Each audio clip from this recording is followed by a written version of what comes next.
Hello everyone and welcome to Let's Test Drive. This episode we're going drifting in the Nissan 180SX using my Logitech Driving Force GT. So if you're new to drifting in Assetto Corsa or you don't know how to drift with a Logitech Driving Force GT, maybe any wheel for that matter, stick around and we'll see what this thing can do.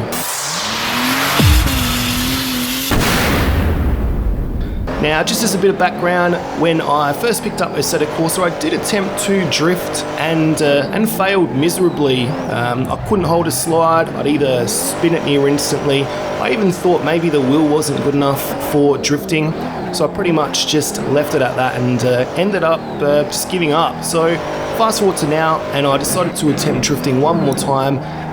This time, fully researching wheel settings. So right now, here I am drifting with around 3 hours practice with the Logitech Driving Force GT set at a full 900 degrees of wheel rotation. And now, the biggest tip I found when learning to drift in Assetto Corsa was to initially set the wheel rotation to 300 degrees, maybe 350, and that was the general consensus I found with any wheel when learning to drift. With the wheel set to this amount of rotation, you should be able to feel the wheel correcting itself near instantly going into a slide. What I also did was map the handbrake function to the sequential shifter, which acts as a cool little handbrake, and also very important to be running in full manual transmission. You don't want to be attempting to drift in automatic, because you will be needing to keep the car in a certain gear when going through a slide. So I probably spent around half an hour drifting around with the steering wheel set to 300 degrees, just learning how the car handles when it came to transferring the weight, tipping the car into corners, which is one of the most important things to get used to. Once you get a bit more comfortable and know how the car is behaving, with the wheel rotation set to 300, up the wheel rotation to around 550 degrees, and spend an hour, maybe two, practicing with that amount of rotation. You'll start to learn how to catch the steering wheel, because there are times when you don't want the steering wheel counter steering to full opposite lock, and you will need to learn to catch it at the right time to stop the counter rotation from happening. Also, when entering corners, instead of just turning into them hard, you'll want to turn away from the corner slightly and then gently tip it in, just to get the weight transfer of the car onto the outer wheel and get the car sliding a little bit easier. If you don't do this, you'll most likely always end up with the car just understeering straight off the track.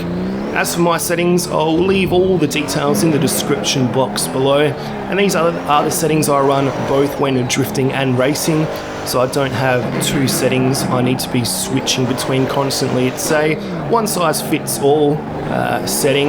As for the car as well, this is the Nissan 180SX. This one's running a 1.5 JZ engine.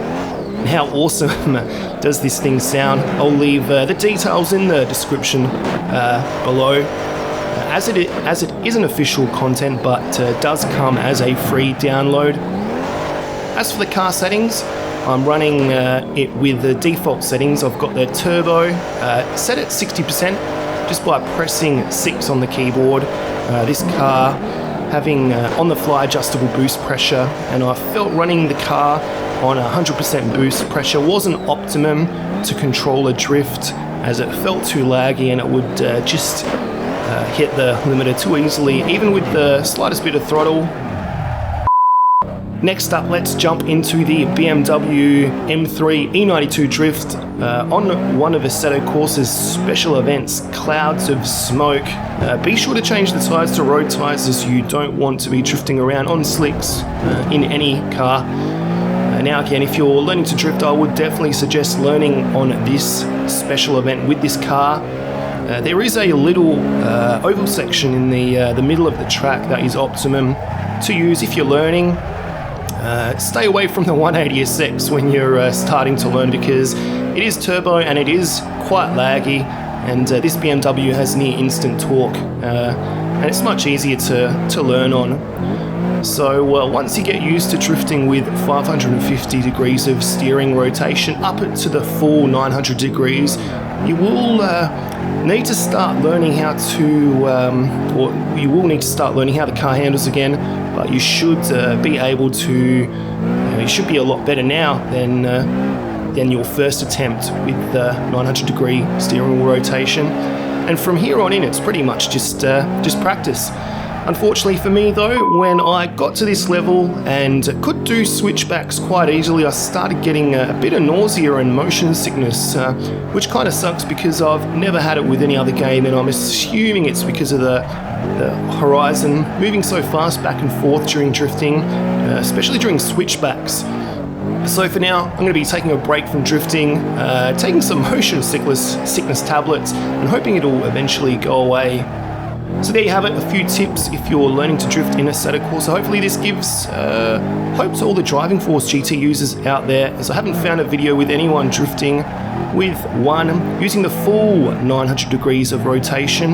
There are a few out there with modified wheels, but no standard wheels. Either way, if you enjoyed this video, leave me a like, let me know if it's helped with your drifting. If you're using the Driving Force GT, be sure to check out my other videos, and if you want to see more videos from me in the future, don't forget to hit the subscribe button, and see you all again next time.